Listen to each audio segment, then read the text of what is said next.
Адаменко. Та, по-друге, я не майстер Мартена, а такий собі сталевар. Майстром у нас Федір Іванович. І, по-перше, це майстер на вагу золота.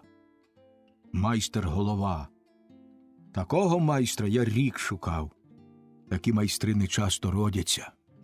Це майстер старої виучки. Він, може, ще Сіменса до розуму брав. А за Сіменсовими кресленнями сам Мартен першу піч робив. Мій Федір Іванович – майстер ніжний. І людина він така ж ніжна. Ви бачите, як він коло печі ходить? Збоку вам здається, що він лікар собі. Маленький біленький лікар в залізних окулярах. До печі йому й діла ніби нема.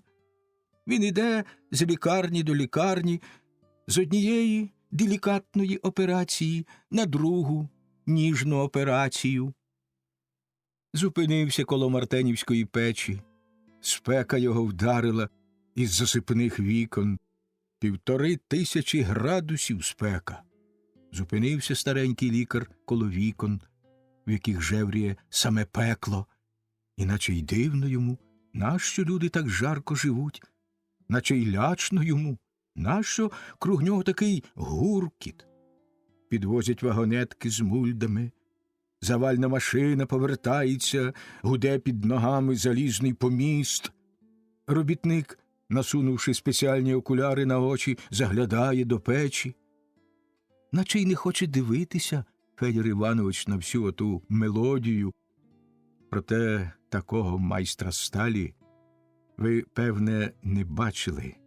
Я сам ще до нього не звик. Я, сталевар Чубенко, що іноді боюся. Таких майстрів треба на руках носити. А я сталевар не з учора. Я бачив майстрів. І сам яку завгодно сталь зварю. Сталь усіх марок, усіх сортів. Варив і хромово-ольфрамову, цю швидкорізну і капризну сталь. Та коло такого Федора Івановича я стою і заздрю, хоч і не личить членові партії така програма.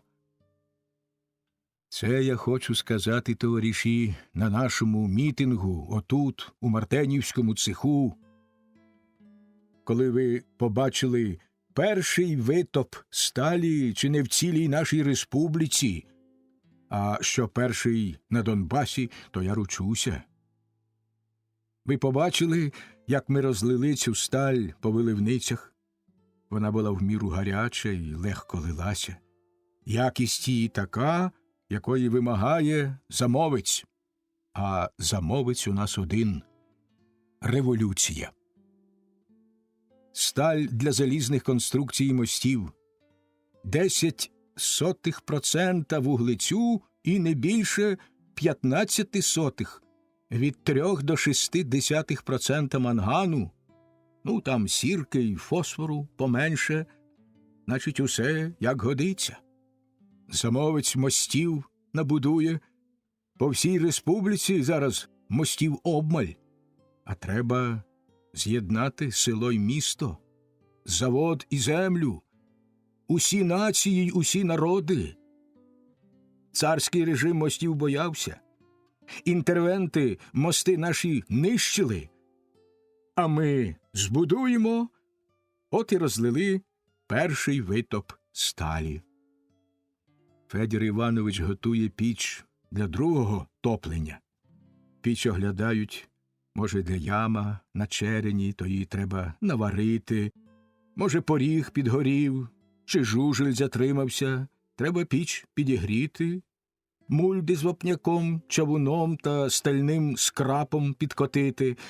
Одне слово, треба нічого не затримати, щоб за кілька годин знову можна було вилити у виливниці 40 тонн прекрасної, гарячої, революційної сталі. І так помаленьку, зміна по зміні, топлення по топленню, кампанія печі по кампанії, пустимо всі Мартени в республіці. Вари, республіко, сталь! вари всіх сортів. І на рало, і на зброю, і на машину, і на рейки. Пустимо всі мартени, вибудуємо нових мартенів. Наш Ленін хворий, товариші. Треба мартенів, треба електрики, треба індустрію на повний хід. А дам я вам почути при цій нагоді першого топлення сталі після фронтових боїв. Дам я почути трохи моїх спогадів про те, як в числі авангарду робітничого класу здобував це право лити сталь не в капіталістичний ківш, а в свій, робочий, труджений і завойований. І часу вашого я заберу небагато. Вечорів, спогадів я не люблю. Отут у цеху скажемо на початку одне одному кілька теплих слів, нескладних і неладних, проте добрих і дебелих. А потім зціпимо зуби і підемо працювати. Аж земля густиме. І рік, і два, і, може, 10, аж доки вийдемо на гору з темряви й других виведемо. А життя наше одне, і хай воно сказиться, яке воно солодке та болюче. Варю я сталь змалечку, товариші. Варю та й варю. Був чорноробом та обжежником, був канавником і газівником, дослужився в хазяїв капіталістів до сталевара. Обіцяли мене й майстром настановити.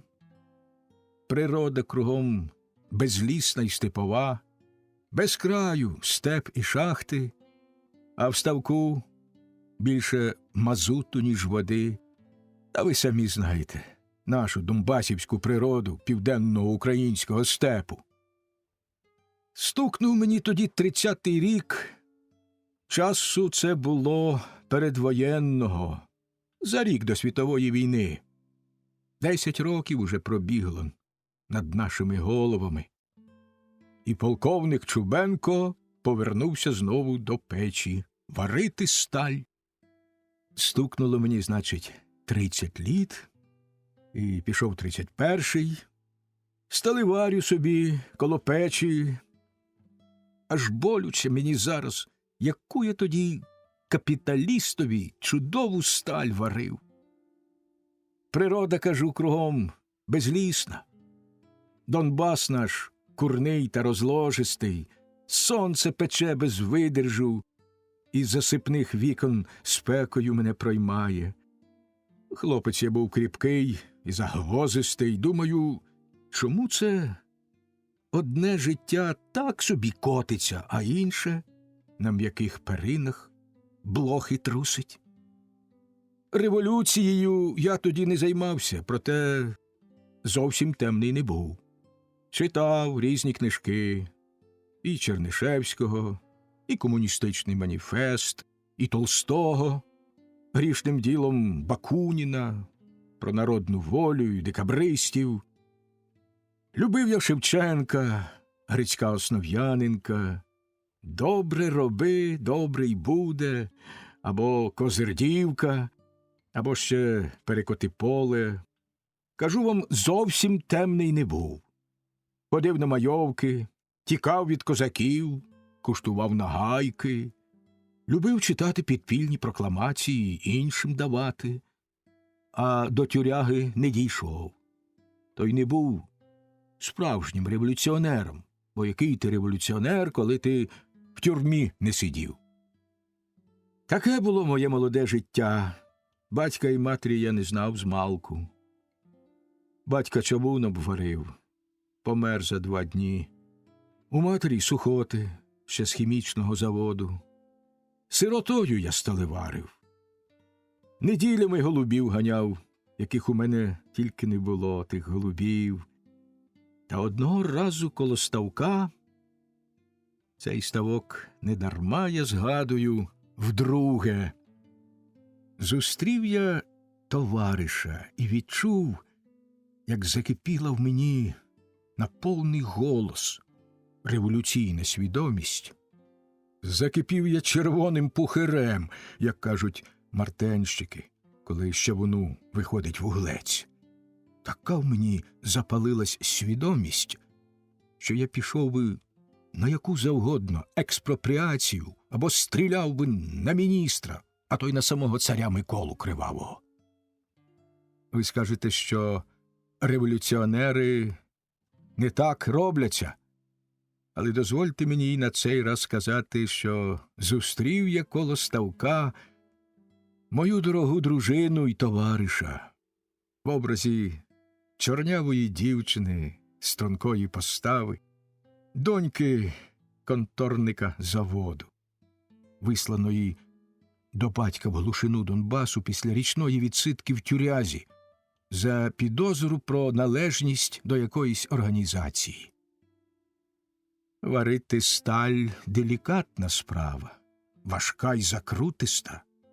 Щоб сталь вийшла потрібної марки, на язик її не скуштуєш, пальцем не помацаєш, а вона може бути кисла й крихка, може розсипатись від удару, а може луснути від подовження, щоб вуглецю була норма, а кислу сталь треба розкислити, чи фероманганом, чи крем'янкою, а то й самим алюмінієм. Кажу, справа із сталлю дуже тендітна справа. Та й з дівчатами, признаюсь я вам, треба бути ще кращим сталеваром і металургом. Треба на око знати, скільки в дівчині сірки, яка дає краснолом, скільки оксиду, заліза, і дівчину треба розкислити, або яких спеціальних домішок треба додати, щоб вона не іржавіла в життєвій воді та не вкривалася циндрою, коли її розжарити до 1000 градусів, щоб сама була магнітом, а до інших магнітів не тяглася, і потім вилити зварений метал у виливницю, і щоб вийшла така краса, така ніжність, така міць і розкіш, яку годиться мати за дружину кожному сталеварові пролетарського класу. Люблю я таких людей завзятих, щоб душа в них була не злопуцька, щоб оглядали життя з високої конструкції. До душі мені такі люди, вони мене на світі держать. Я їх шукав та милувався, вони горіли довгим та прозорим полум'ям, нагріваючи всіх округ себе до сказу. Добрий газівник доглядає їхнє полум'я, там газ горить і згорає без сажі. Таким людям я завжди заздрив. І мало їх у нас є, а треба більше. Була в мене дружина, та й немає її. Був у нас Адаменко, та й немає його. Стискаються наші кулаки, і хочеться нам співати й кричати на весь світ: народжуйтесь, люди прекрасні й завзяті! Ставайте до лав, битися й перемагати, битися й будувати невимовні красоти соціалізму. Оце недавно, бувши завідувачем комунального господарства, а партія послала мене звідти сюди директором, спеціальність у мене сталеварна, розшукав я собі Федора Івановича, і от варимо помаленьку. Недавно, кажу, звелів я вибити з скелі пам'ятника. Був у мене італієць, спеціаліст на ажурній роботі. Він мені таке шляхетство з каменю витисав. Ви й самі можете побачити. На міському кладовищі героїв революції. Пам'ятник Адаменкові стоїть над водою. На його славній могилі кам'яний орел довбає кам'яні кайдани. Золотими літерами вибито біографію. Донбасівський степ навкруги, спека і гуркіт, ставок, плямистий від нафти, коло якого зустрів я мою дівчину. Стала вона мені дружиною, і прожили ми кілька років без галасу. придбали собі доньку, пережили імперіалістичну війну, зустріли революцію, та прийшли німці до нас у Донбас. Оголосили ми тоді страйк, зупинили завод, і почав я збивати шахтарський революційний загін. Згодом став він полком, а потім навіть бригадою. Та давайте затримаємось на цім факті. Оглянемось трохи в минуле, недалеке й славне минуле, і послухайте мою просту мову Сталевара Чубенка. Партій було багато. Що вулиця, то й буржуазна партія. Життя, наше донбасівське життя 1918 року. Стали ми тоді підданцями нової держави, ясновельможного пана гетьмана, українцями. Донбасівська природа невесела. Гетьманська держава дибки ставала. Вже мріяли ми про свою вугляну республіку Донбаського краю. Гетьман гроші на машинці друкував, а нам було платити. І ось на цей час зв'язався я з одним луганським слюсарем. Випили, закурили, і взявся я формувати партизанський загін. Вся влада радом. Вигляд у мене був тоді страшніший. Оцих золотих зубів ще не було. На голові чорна кудлата шапка, як у черкеса старого режиму. Погляд суворий і голос сильний. Приймав я більшовиків і безпартійних, щоб були шахтарської, кріпкої крові, чи заслужені доменщики, щоб були в'їдливі, завзяті, щоб кипіли і не переливалися через край, щоб вуглецю було не більше 1%. Словом, щоб проба показувала завзяту сталь. Брав до загону і таких, як алюміній, в'язати в металі гази, щоб не кипіла сталь у ковші.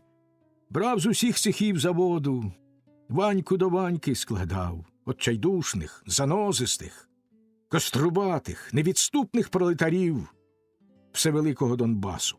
Збивав партизанський проти німців загін. Чоловік з 20 набрав. І потім усі були більшовиками. Усі були партійцями найвищої марки. Знали Леніна й Маркса і хотіли соціалізму, а інші теорії були їм без діла. Коли треба було робити чистку наших партійних лав згідно постанови, то ми визначили свої норми, свої мінімуми. Коли ти на кулемета сам підеш, або на 5 справних гвинтівок підеш сам на пролом, або гранатою штаб розженеш, значить ти повний більшовик, і тобі честь та пролетарська дяка, і партійний квиток з усіма печатками. Сильно доводилося битись, а потім розбігатися на всі 4 боки, коли до німців підмога стане. Вибігали ми цілий вам Донбас, забігали на північ, переходили радянський кордон, діставали трохи зброї, трохи порад, свідомої ненависті, та й повертали назад до своїх країв партизанською ходою, чортячими стежками. Вилежувались по схованках до нового діла. Отут і дістав я директиву підпільної трійки обстріляти військовий поїзд і зробити їм невелику заворушку, а також набрати зброї. Допомагатиме тобі, товаришу Чубенко, отаман Адаменко з найбіднішим селянством. Така й така диспозиція. Полонених не стріляти, а офіцерів пускай у розход, і душа з них геть. Про виконання сповістити. Став я чекати того дня і думати собі, який там є Адаменко. Чи красно буде з ним поруч битися, і чи не піде його селянство по барахольній стежці? Зваживши все і розміркувавши, вирішив я директиву трійки виконувати, але годинника свого перевів верст на 15 уперед, виконав діло сам з моєю донбасівською ротою і ліг, гарячий після бою, на траві спочити та почекати Адаменка. Самі знаєте, 5 хвилин б'єшся, а цілий день бігаєш. Стомився, душа не тримається. На небі хмари одна за одною ганяються. Аромат природи, коні траву скубуть. І лише згодом я дізнався, що дістав запалення легенів. Адаменко не запізнився й на крихту. Він з'явився з братчиками в повній бойовій ході. Коні його були ситі, а люди муштровані. Кобила під ним аж горіла золотою мастю. Де він її ховав, отаку красуню, від людського ока? Я його запитав про це, а він відповів, що фарбує на захисний колір, і ми всі сміялись. Сміху був повен луг. Я встав з трави, щоб посміятися, і відчув, що мене коле колька. Легені ніби риплять під ребрами, і сміху в мене не вийшло. Адаменко зліз з кобили. Він був високий, як вагранка. І як вистачило одежі на таку дитинку? Підійшов до мене, став прислухатися до мого кашлю, поклав мене на землю і взявся робити масаж. Не знаю, що то був за масаж, але ребра в мене лускались, як сірники від Адаменкових рук. Він мене трохи не задушив масажем, і потім признався, що його спеціальність – медицина, а в армії був за ветеринарного фельдшера. Він мені одразу полюбився, цей Адаменко. Був з нього партизанський герой. Я йому передав командування над моїми шахтарями, а сам почав мучитись із запаленням легенів. Давали мені різні порошки і пілюлі, мене нічого не брало. Хвороба міцно причепилася до грудей, а треба було до того й ховатися, та з такими легенями їздити верхи. Адаменко казав, що не кожний таке витримає. І вирішили ми з ним взятися за радикальні ліки. А для цього знайшли глухе село, куди ніякий німець не добігав, поклали мене, раба Божого, на купу сіна на гарячу піч, і цілий тиждень піч гріли і сіно поливали водою. Така там була температура. Так мене парою проймало, стільки крові з мене вийшло, що я відчув себе здоровшим. Вирішив не вмирати. А Адаменкові подарував мою стукалку. Ми почали міркувати про з'єднання обох наших загонів. Тільки не знали, як розв'язати партійні справи, бо мій загін партійний, а Адаменків не зовсім. Не знали вони, чим зовні різниця партієць, і признався мені Адаменко, що вони хотіли собі на лобах повиколювати зорі. Щоб не жарти були, а справжня боротьба за свободу, і щоб кожне могло їх здалеку впізнати. Та потім Адаменківці понаколювали собі груди, і в кожного на грудях зоря, і це був їхній партійний квиток власного взірця.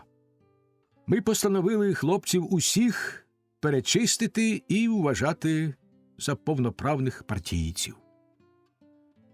Ви тільки уявіть таку панораму, що Чубенко лежить на печі, крутиться на всі боки і плюється шматками чорної крові. Під ним мокре сіно аж шкварчить на гарячій цеглі. Пара густа по всій хаті і не передихнеш. Адаменко зажурився коло стола. Хатою проходять його бійці, у всіх зорі на грудях. Усі вони фанатики соціалізму.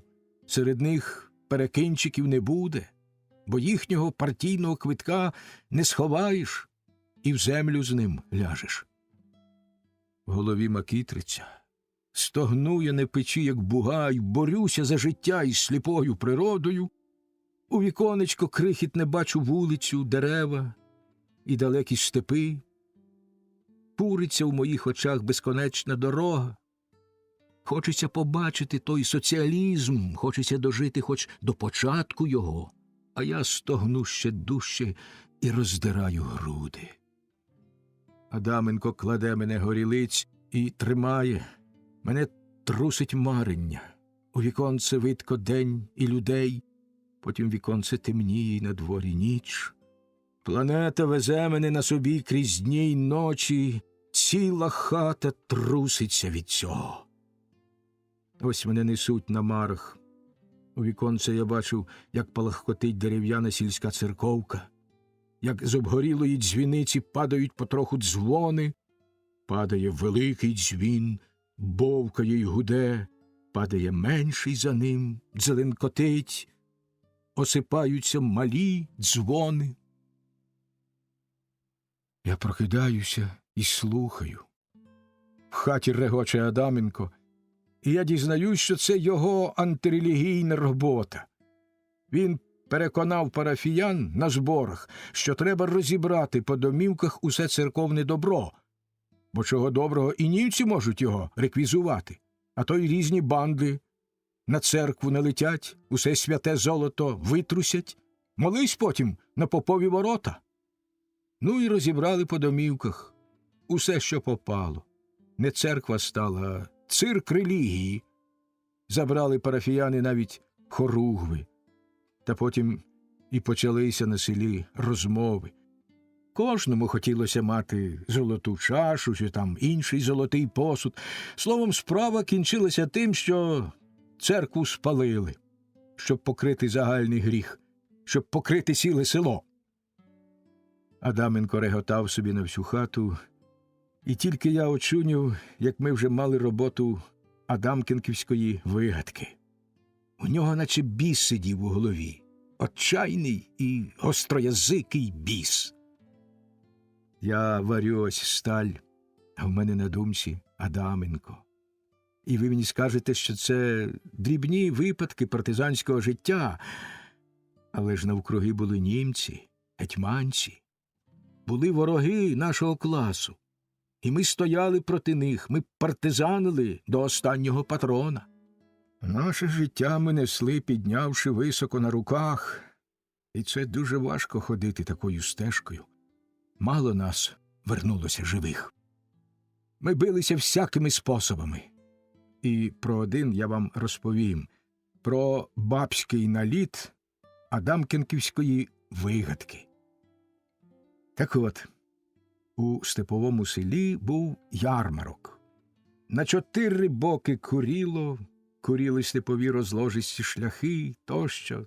Торохтіли тачанки, торохтіли німецькі колонійські фургони, дзеленчали стальними тарілками вози степового краю. Різні тони, різні звуки. Кожен хазяїн свого воза по голосу серед тисяч пізнає. Отак ми з вами пізнаємо гудки наших заводів. Отак паровозні машиністи пізнають свої гудки серед усіх гудків. Була степова тиша на рівному, як дошка, таврійському безмежжі. На всі голоси дзвонили стальні тарілки на вісях. Перегукувався скот з усіх кінців ярмарку, людський гомін тощо. Німці ото ходять поміж возів з перекладачами, купують скот на гетьманські гривні, що їх гетьман на машинці друкував. Грає німецький оркестр їхніх військових маршів і пісень. На вигоні німецький батальйон проходить муштру в залізних шапках, у повній викличі, майор їхній на коні, пузо трусить, небо, як Чорне море над головою.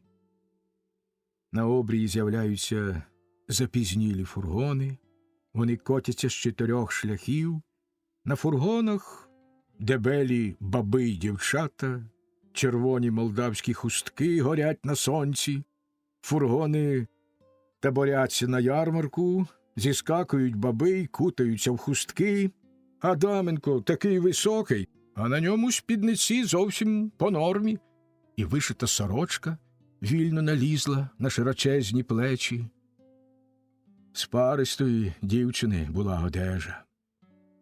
Бабська команда вештається між народом, селяни регочуть з таких бабів, а ми, встановивши кулемети на належних точках, поставили найкращих стрільців по садках і так ударили з усіх боків, що за якийсь час німці здалися на нашу милость.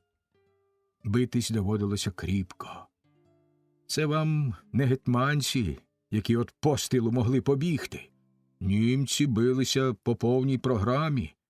Їм на початку й ніяково було тікати від бабських спідниць, а ми косили кулеметами, і це була партизанська тактика. Замаскувавшися бабами, підійти на близьку відстань, діяти раптово і не дати розгорнутися для бою. Дехто й спідниці погубив, а Адаменко в дівочому вбранні увесь бій провів. Намиста, коралів, дукатів було повно на його шиї, а він не скинув ні одного разка намиста, не загубив ні однісінького дуката. То було добро його дівчини, яка віддала усе святкове вбрання милому на перемогу, а може й на смерть. І про другий бій я вам розповім. Адамківської стратегії, коли ми вдвох з Адаменком оголосили на гетьманців червоний терор. Тоді ми залишились сиротами. За нас загинули наші близькі, Адаменкова дівчина і моя покійна дружина. Знайшовся був серед нас такий, що видав їх гетьманцям. І я летів до наших місць Донбасу із загоном. Забувши про небезпеку, я поспішав рятувати. Була жахлива ніч степової бурі, на небі місяць літав з хмари в хмару, сухі блискавки сіклися в повітрі. Мені хотілося зіскочити з коня й побігти ще дужче. Та примчав я пізно. Коло ставка, плямистого від нафти, я знайшов розстріляну дружину, а в хаті розгром і нищення. Дівчинка моя забігла десь у степ, і степ поглинув її. Сів я в хаті на підлогу, просидів до ранку і зрозумів, що милості нікому не буде. Прокляв я гетьманську Україну моїм горем, виліз на коня і не злазив із сідла, доки не знищили ми цю державу з її охоронцями-німцями. А зрадник, що видав наших жінок, добре відчув, як помалу наближається до нього невідступна смерть. Потім і трапився той другий бій Адамківської вигадки, коли ми добре побилися і віддячили, повернули борги.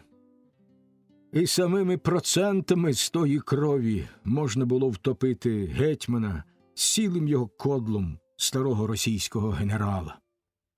Може, кому з вас доводилося партизанити, або хто в Червоній гвардії був, чи взагалі хто брав у свої руки владу на місцях, той без сумніву знає, які були того часу настрої. Ми думали, що саме в нашому місті крутиться центр революції, що на нас дивиться цілий світ і чекає від нас такого, що його й у казках не чубано, всесвітнього геройства, революційного завзяття. А за нашим прикладом піде вся пролетарія, і ми не шкодували нічого в світі. Перед нами сходила червона планета соціалізму. На нас падали її прожектори, ми йшли, наступаючи нашій меті на п'яти. Ні в кого з нас не було більше одних штанів та подертої шинелі. Де ми проходили, там ставала Республіка Рад, і нас було зовсім мало. І патрони часом не стріляли, і Донбасівська республіка стояла, як дитина незайманої краси.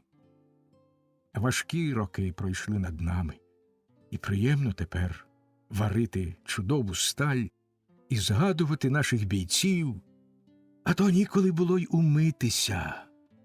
І ми вирішили з Адаменком вибити до ноги цілу сотню гетьманської варти у Донбасівському низинному селі, поквитатися з паном гетьманом Білогвардійської держави за наше невиплакане горе, на білий терор відповісти як слід і так далі. І ми їх застукали, сотню гайдамацького полку імені його світлості гетьмана Скоропадського. Ми довго йшли за ними, і не шелестіла трава під нашою ходою. Мало було нас для бою чи для засідки. Удень ми йшли, а вночі дивилися на зорі і захлиналися ненавиддю. Адаменко чекав слушної нагоди, бо для бою не кожна година годяща. Візьміть метал, і ви скажете, що його не кожної хвилини випустиш із Мартена. І ківш мусить бути на місці, і виливниці готові, а найголовніше – мусить зваритися сталь. Пустити ж людей у бій – відповідальна дуже річ.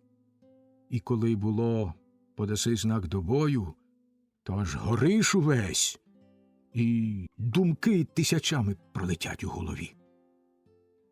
Ми свого дочекалися в одному молдавському селі. Там була велика школа. Гетьманці стали в ній на ночівлю, а нам того й треба було. Ми вночі влаштували їм розваги, і ні один не вийшов звідти живим. Ми познімали караули, підперли двері і почали кидати у вікна запалені в віхті соломи. І нам з надвору видко було, як зривалися з підлоги вояки, і ми їх хрестили з гвинтівок. На підлозі не влежиш, коли на голову летить запалений віхоть. І ми б не морочилися так довго, коли б були якісь гранати. Такий був другий бій Адамкінківської вигадки. А звичайних боїв траплялося дуже багато. І третя Адамкінківська вигадка була й останньою.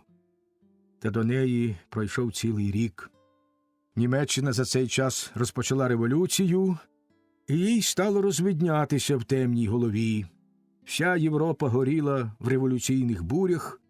Я залишив Адаменка у загоні за командира. Загін став до лав Червоної армії, а сам я поїхав до чудесного міста Одеси, куди кликали мене товариші-підпільники боротися з іноземними окупантами та імперіалістичними акулами. Ішов 1919 рік. Повний порт стояв військових кораблів. Всю Одесу поділено на зони. Тут вам була іноземна, білогвардійська, Гришина-Алмазова, а далі натискали петлюрівські частини, і польські легіони строїли себе французів. Офіцерські білі частини билися з українськими. У кожній зоні була контррозвідка. Всі контррозвідки не забували нас і сонні.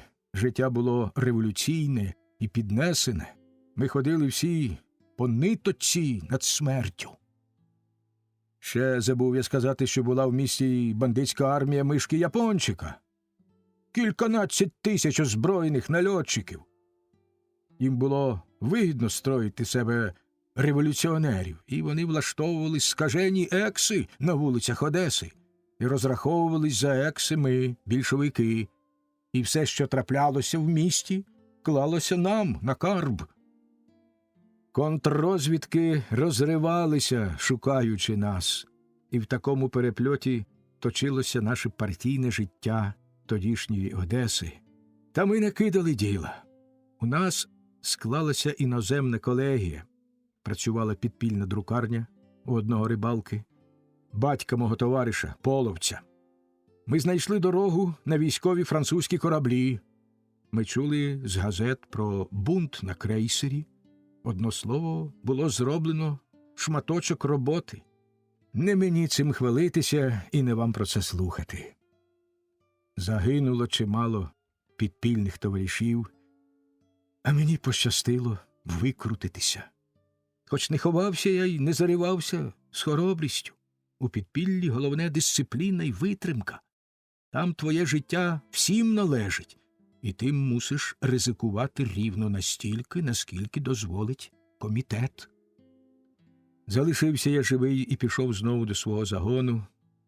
бо обрії раптом потемніли, і чорні хмари насунулись на наш радянський берег, а простіше кажучи, почався наступ денікінських армій на Москву. Наші загони Червоної армії відходили на північ.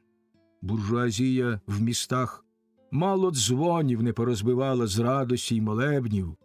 Година була підходяща, і ми знали, що помилування не буде.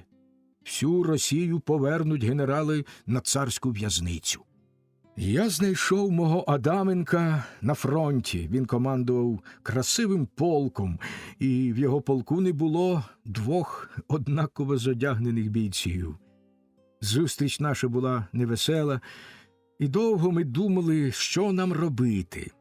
А потім порадилися, де слід було, забрали з полку потрібних донбасівських людей та й пішли з Адаменком до денікінців у тил, на наш курний і милий Донбас, на його балки й степи. І ми добре там походили. Скільки вугілля ми не дали деніківським паровозам, заводам не дали лагодити машини й зброю. Ми партизанили цілим Донбасом, і кожне селище нас годувало, кожен завод нас ховав, кожна шахта нас знала. Сонце донбасівське гріло, боїв було чимало, і нам ставили різні пастки, ловили по всіх кутках, і нарешті довелося їм зняти з фронту Дроздовський офіцерський полк і кинути на нас. І тут трапився третій бій Адамкенківської вигадки. Коли знаходиться у деяких хлопців невстояна кров, і їм хочеться писати різні оповідання про нашу громадянську війну, і вони пишуть перами й олівцями, як навіжені, вони бачать, як ми, голі й босі, женемо озброєні армії ворогів, як офіцерські полки кидають зброю і просять пардону тільки через те, що так хочеться молодому писунові. А нам, що куштували тієї водички, щемить серце, хочеться лаятись, нам досадно, бо таких ворогів не слави і побороти. Нам же не з неба щастя летіло. Ми його важко й трудно здобували. І офіцерські полки з отчаю билися криваво і як годиться. І тим більше честь нашим бійцям, що вони били такого завзятого ворога, що вони перемогли таку силу ворогів. Офіцерський Дроздовський полк був у повній формі. Там полковники були завзводних, а капітани й поручики билися, як прості солдати. Командував ними Донський Хорунжий, що за рік зробився генералом. Коли прислали на нас той полк, значить, ми добре їм дошкулили. І, потерпаючи перед таким ворогом, ми тішилися, що здібності наші відзначено. На нас вийшла краща ворожа частина. Ми з Адаменком 2 ночі сиділи в соляній шахті, радилися, сперечалися і вираховували. В Адаменка був гострий розум. План того бою цілком постав у його голові, я лише коригував і переводив на практичні рейки. Дроздовський полк тим часом мацав місцевість, до них ходила різна тамошня наволоч, з усіх кутків збиралися відомості, і наші люди ходили до них виказувати і плутати карти. У їхньому штабі кипіла робота. Вони спробували навіть загравати з робітництвом. Це були не ті офіцери, що пиячили по тилах та спекулювали та підривали їхній фронт. Це був бойовий полк фанатиків монархізму, оскаженілі захисники капіталізму. Вони пиячили так, щоб цього не бачило населення. Вони нищили наших товаришів таємно та без галасу. Вони удавали з себе овець та були вовками і по-своєму вміли служити своєму чорному класові. Нам довелося з ним стати віч-навіч, з цим Дроздовським офіцерським полком, і діло випало нам, признатись по правді, дуже відповідальне. Ви знаєте донбасівські степи і степові яруги.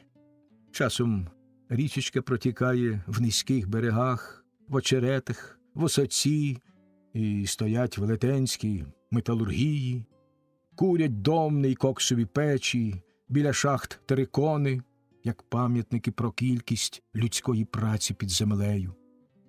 Треба було вишукати серед цієї тісноти потрібну долинку, по якій би протікала річка, та були б очерети й інша висока трава.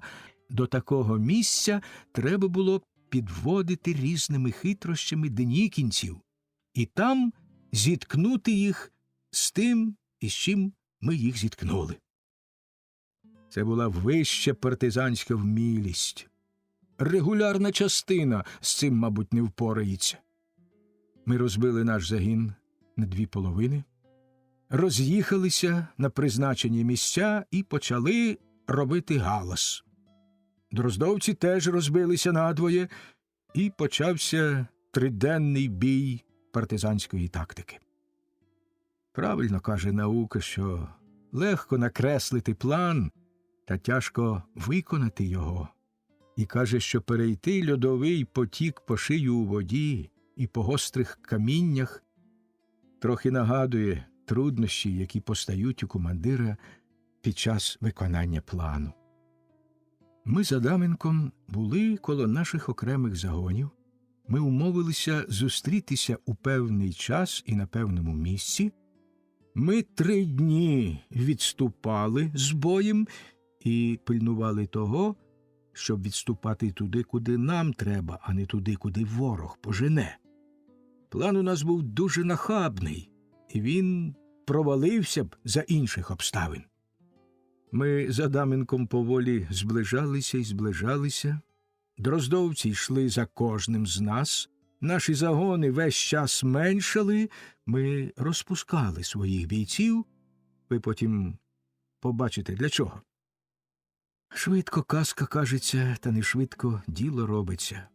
І одного прекрасного підвечір'я ми з Адаменком та лічені люди з наших загонів зустрілися в одному місці. І то було не те місце, про яке ми вмовлялися, проте й його можна було використати. Була долинка, річка й очерети, і ви розумієте, що з обох боків наступали дроздовці, а нас жменька поміж ними. Ми залишили кількох охотників на правдиву смерть, самі ж подалися очеретами вбік і вчасно вискочили з мішка. Знайшли кілометрів за 2 наших хлопців і підмогу з найближчих шахт. Стали чекати наслідків. Дроздовські частини наступали одна на одну, і кожна думала, що натрапила на нашу більшу ватагу. А мої кулеметники піддавали жару на обидва боки. Сутеніло. З обох боків розпочалася серйозна стрілянина. Стрільці вони були добрі, клали одні одних на повал. Була вечірня пора. Сонце зайшло за куряву, і доки вони добрали, що самі з собою б'ються, ми підійшли з флангу і допомогли їхньому горю. А там настала ніч, і третій бій Адамкенківської вигадки скінчився сам. Адаменко дістав кулю в рота. Вона пробила язика і вийшла десь коло потилиці. Я одвів його до знайомого лікаря в лікарню, а сам, глибоко зворушений, став ходити округ лікарні, чекати ранку та оббивати нагайкою листя на деревах. І на ранок я пробрався до Адаменка. Він був сам у фельдшерській кімнаті і в ліжку не лежав. Я побачив, що він ходить по кімнаті з кутка в куток. Це був велетень майбутніх днів і недрібної породи. Голова вся в білому, видко лише ніс та очі. І я затрепетав. які вони були червоні й страшні.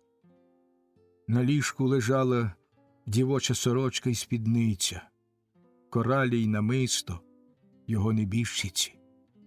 Він побачив мене і ніби хотів заговорити простреленим язиком, та махнув рукою. Щось, мов сльоза, закрутилося й заблищало в його оці. «Нічого, ще наговорися», – сказав йому я. «Ми тобі телячого язика пришиємо». А в самого аж крутить у серці. Не дуже веселі виходять мої жарти. Він підійшов до стіни і став писати на ній пальцем жахливі слова про неминучу суку смерть, яка його хоче задушити в ліжку, та він на ліжко не ляже. Хай вона прийде до нього до стоячого. І різні прокльони. Я відповідав йому теж пальцем по стіні і вголос проказував свої написані слова. І про що ми говорили, вам не цікаво. Потім ми потисли один одному руки, і я вийшов перебалакати з лікарем. А коли повертав назад, почув постріл з моєї стукалки. І Адаменко стояв посеред кімнати, з грудей, як із щопа, била кров, в очах у нього було порожньо, і він упав на підлогу. І далі продовжуйте мітинг без мене. Федір Іванович глянув сюди раз і другий. Іду вже, Федоре Івановичу, іду до Мартена. І хай це буде останній раз, що я на роботі промову сказав. 5 років стоїть наша держава. Варитимемо сталь всіх сортів. Любитимемо нашого Леніна. Хай живе завзятий, невідступний шлях до соціалізму. Слава нашому Донбасові і вічна пам'ять загиблим бійцям.